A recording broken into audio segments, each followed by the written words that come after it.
Pera kapalit ng proteksyon. Yan umano ang alok ng grupong nagpakilalang mga pulis sa ilang may-ari ng mga iligal na establishmento. Saksi si Emil Sumangit.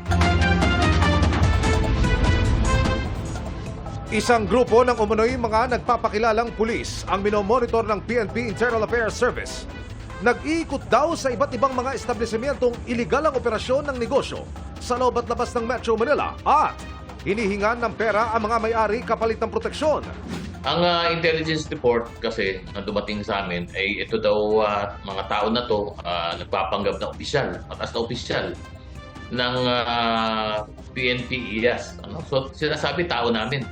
Ang puntire raw ng grupo mga nightclub, Fogo Hub at iba pang iligal na negosyo mula pinakamaliit hanggang sa pinakamalaki na pwede nilang pagkakitaan. Ito daw yung mga nakapayola. Kumukuha nga ng allowance sa mga iba't ibang establishmento, no? Ayon sa IAS, marami na silang natatanggap na reklamo. Dumami raw ng naglunsad ng crackdown ng otoridad laban sa mga illegal na Pogo Hub. Meron na rin nga kami mga suspect. Pag may mga tao na ganyan na nagpapanggap, dapat yan i-report sa amin. Sapagkat itong mga tao na ito, wala naman silang, hindi sila kasama sa PNP, wala naman sila sa poder, wala naman silang tsapa. Hindi inaalis ng PNP IAS na posibleng may mga kabaro silang kasungkot dito. Babala nila, tanggal agad sa serbisyo at may kaso pa ang mahuli nilang sumasawsaw sa iligal na gawaing ito.